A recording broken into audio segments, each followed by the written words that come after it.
Okay, everybody. Unfortunately, Shifty's back in the house here.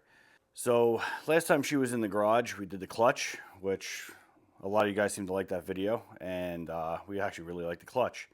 We're going to have a long-term review on that shortly, but in the interim, she's wounded. So, she has a leak. You see the little puddle right there already forming, and the hydraulics for the clutch. We had the solution over here. Went with Centerforce this time. They make basically a slightly modified stock version, for what I understand, of the stock hydraulics. They do make a much more beefed up version, but I'm not about to pull the transmission again after about a month, so no thank you to that right now. This is actually the line that we have leaking. It's looks like they have a much better clamp and a much better hose, so hopefully that will help us out. And there's no real bleeder in this system, so we had to snag ourselves a little cheap vacuum bleeder. So let's get to work. I'll show you what's going on here. All right, prep for surgery. Got our lighting set up. I just pulled the door. I pulled the doors on this thing enough times where I can get that off in probably about a minute. That's our line. So you have your master cylinder here for your brakes and your master down yonder for the clutch. Now in this particular vehicle, they share the same reservoir. So this line, which feeds the clutch master, is leaking pretty bad. There's a crack in it. So that line is the equivalent of this one. You can see this one looks a lot better. So unfortunately, that goes through the firewall. So this connection is up on top of your clutch pedal, and probably will not be fun to get to. So then this braided line connects to this port, which this will bolt to the transmission and activate your clutch fork. Let's get on it. This is going to be the connection on the other side. You got your clutch, and if you look all the way up there, you probably still can't see it. That's all right. I don't either. I'm going to have to figure that out. Not going to be a fun job. And then we have the add bonus of trying to fish that out. So let's keep the laughter to a minimum.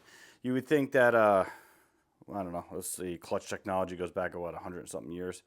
They would have dialed it in by now, but so far we had to replace every single part of this clutch system, and she's got less than 35,000 miles. Oh boy. Come on, Chrysler. Get your crap together.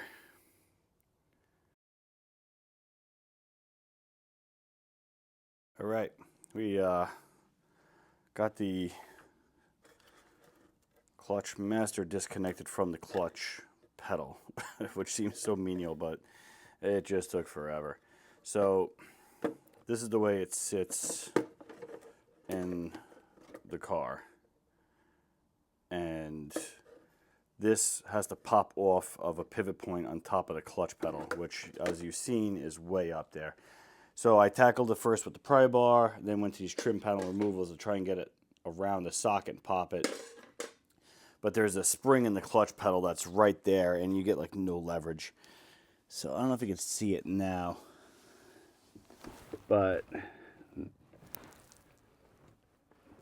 you see this spring. I'll try and get it. Kinda. But up there, that's where it's happening.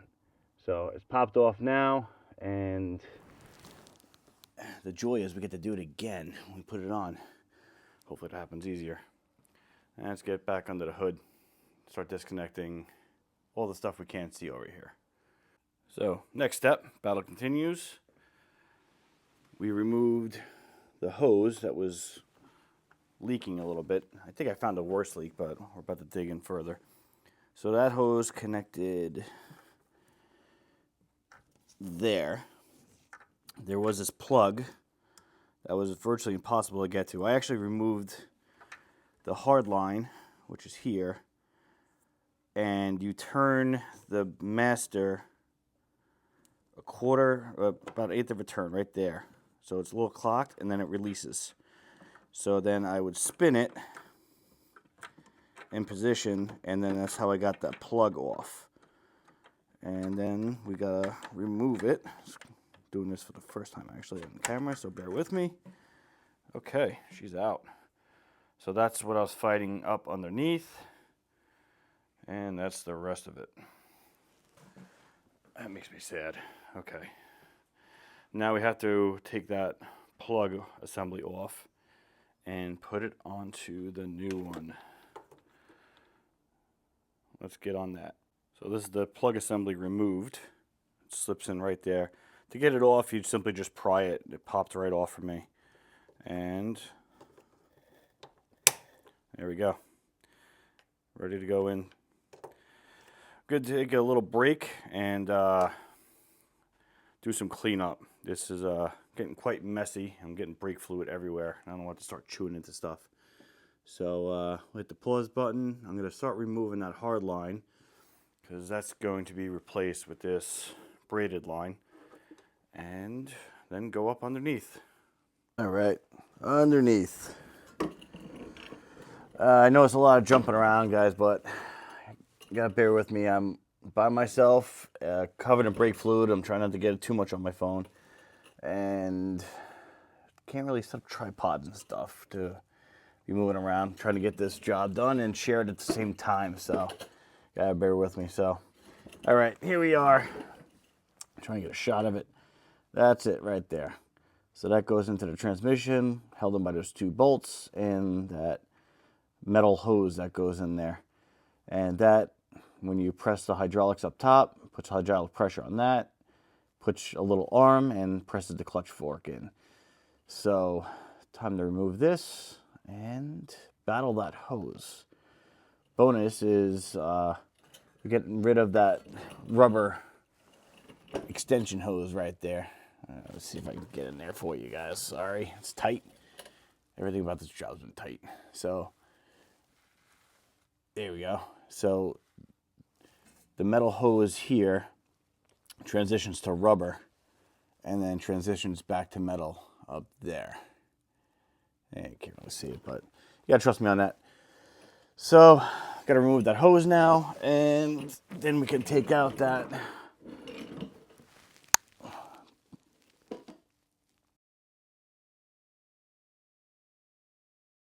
All right, so I paused the pause brake. Instead of cleaning up, I decided to get the old line out because I knew it was going to be puking fluid everywhere. So I took the opportunity to just show you the differences here. So we got the solid line, which is actually good. I thought it was solid the whole way for a little while, and I was really happy with that. And then I realized it goes to this rubber. So having the solid braided line should be pretty good. I'm a little slightly concerned when we go off road to see if this gets some soot in there and gets abraded after a while, but time will tell. But this line is so far superior. It's just a solid chunk of good rubber with a little bit of protection on it. It seems menial, but this, you can hear how chintzy it is. And on top of that, you press it on here, and then you have to insert this rubber piece into it to make a seal. And it just relies on like a little bit of compression and rubber. I deal with stainless steel compression fittings all day at work, and they're amazing, but this is, I don't know how much money this cost to design and produce over a simple, nice piece of rubber hose. But maybe that's why they're going bankrupt right now. So that's basically it side by side. I'm going to start reinstalling as well as removing the other parts down below in the transmission, and we will get back to you. All right, cleaned up a little bit, took a little break, and needed that break because everything started falling into place. Got the master back in. She's all connected up. So the way I did it was, according to the directions, you put it in clocked already, and you'll see if you're ever doing this job, there's slots and notches, and it goes in, and you got to turn it counterclockwise to catch the grooves. So now the plug for it is buried. So I actually got it really close to position, put the plug in while there was still some access, and then took care of it that way. And then we have our hydraulic hose hooked up,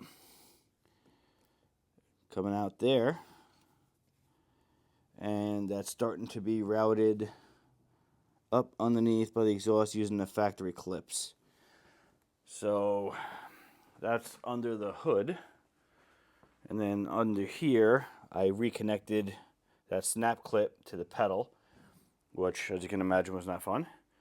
And now all the rest of the work is underneath. And then we got a bleed with a bleed procedure, and fingers crossed. All right, so we got the nuts off, and let's see what we got here.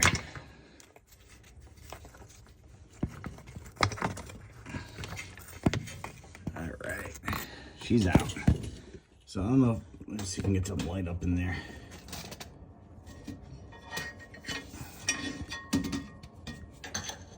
All right, so you can see the clutch and the clutch fork. You see that circle where that little dot is in there? That's where you need to be pressing. If you miss that when you're reinstalling, you're gonna overextend the piston, and it's a whole lot of problems for you. So make sure you nail that. So now we have a bleed procedure to do when we install the new one. I'll do my best to try and get that. If not, I'll show you on the bench. And we should be home free. We have our new line ran. And yeah, we're in good shape. Hopefully there's no surprises. Anyone who's worked on cars long enough to know, right when you think you're doing decent, that's when the surprises happen. Makes you sad. All right, so according to the directions, the bleed procedure is, we got the hose hooked up, and you manually press the plunger in while the tail end of this is up in the air as high as you can get it. And do that numerous times, and you're supposed to push the air out. If you don't have a good pedal after that, you're supposed to do a vacuum bleed procedure on the master itself. So we're about ready to stab this in. I like to put like a little bit of high temp never sees on the tip there, because it's a metal on metal contact in there. We'll stab her home and see where we stand. Fingers crossed, everyone. So here's another little benefit of the never sees. You can actually see inside the pivot ball that there's some never sees in there. So I did a test fit, and she's going in. So everything's lined up. Just want a little bit. You want to put a big glob on there, and the last thing you want is a bunch of nice lube floating around by your clutch. So that's it. Let's send her in. All right, sports fans. Did the bleeding procedure like the instructions insisted down below when I hand pumped it, but I got like no pressure. So I am trying to vacuum bleed it. Got the recommended between 10 and 15 inches of vacuum as per the instructions. Got some bubbles, but I don't know, not too warm and fuzzy about this right now. So I'm gonna leave this on there for a little bit and come back and see what's going on. See, get a little bubble. There's one. All right, hang tight. All right, test drive. We're driving, so definitely had some hiccups. Obviously they weren't insurmountable because Shifty's on the road, shifting beautifully. So hiccups. I'm gonna get this over with quick because I still don't have the door on, and there's still snow on the ground, so it's pretty chilly right now. But good news is we're done, and I don't know what went wrong. So end of story is it was completely airbound. I did the procedure as per the instructions, hook everything up, seal up the system, and then proceed to hand pump the slave cylinder with the bleeder not open, elevated in the air, and repeat that numerous times, which I did. I didn't feel much of a change, so I should have known better, but popped it in, Did a test pump and clutch went right to the floor, stayed there. So obviously you got a problem. Tried the vacuum bleeder, as you saw, and definitely got some air out, which I don't know if that quote unquote broke the seal, but after that I was able to get a little bit of pressure on the clutch pedal itself. So unfortunately went back underneath, pulled the slave cylinder again, made quadruple sure I was seated, which I know I was, but obviously something's going wrong that you think is right at that point, and proceeded to re-bleed by hand, and that was it. So enlisted my son at that point, had my 9-year-old up on the ladder looking at bubbles, and that was it. Just kept manually pumping it until we got every bubble out. It took quite a while, and she's rocking and rolling now. So all new hydraulics, she's feeling great. I was going to do a clutch update because we've done some Badge of Honor trails, minor towing, and New York City traffic, all with the new clutch, and definitely got a lot of input. Vast majority good, some negative, but it's just too much for this quick video, so I'm going to wrap it up here. But yeah, everything feels great, so very happy. Thank you, Centerforce, for coming up with this kit, because pun intended, it was clutch. The overall design, not Centerforce, I'm talking Jeep, Chrysler, Stellantis, whatever you want to call them, brutal. I see what they were going for a lot, but it was just missing left, right, and center. Terrible design. This took me a couple of hours of very tedious work, and when I mean tedious, I mean I've worked on cars my whole life, and this was up there with the worst. I almost rather do the whole clutch over again at that point instead of this. It was horrible. Put it in perspective, I had my sons, and at the time they were, I want to say 7 and 10, maybe 8 and 10, and with minimal, and I mean minimal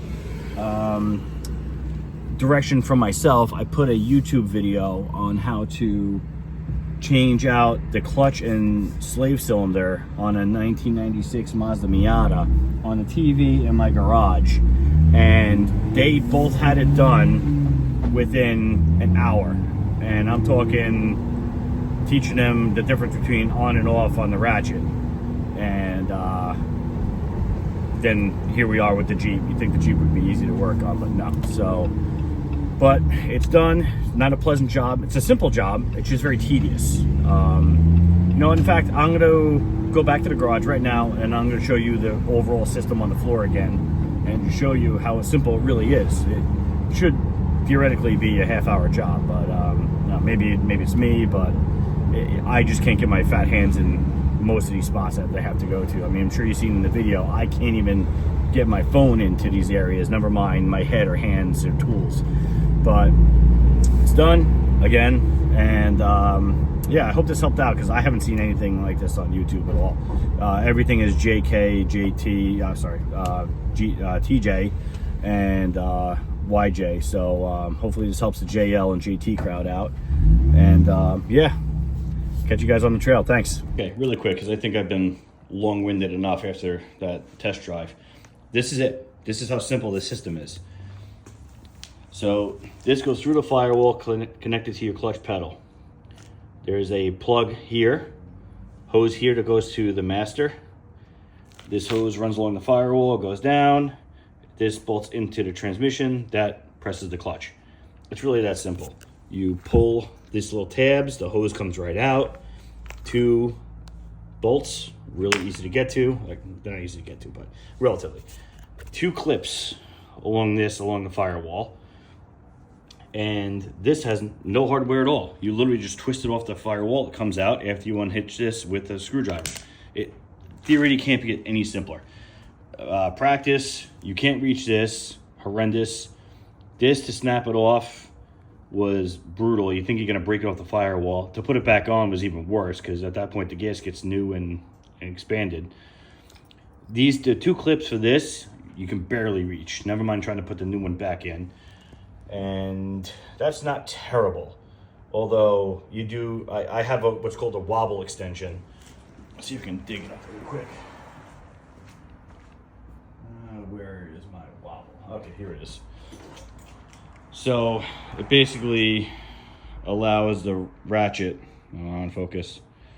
It basically allows the ratchet to wobble. It's almost like a swizzle or a universal extension, but a little more control. So this really helps get the top bolt because, as you can probably see, it's directly in line of where you need to be, and it's up top, so you can't get an open end on it. So yeah, there's that. So that's it, ladies and gentlemen. Hope this video helped some of you guys out because I couldn't find anything on and kind of blazed my own trail on this one. So yeah, let me know what you guys think in the feedback section, and yeah, keep on Jeeping. Have a good one.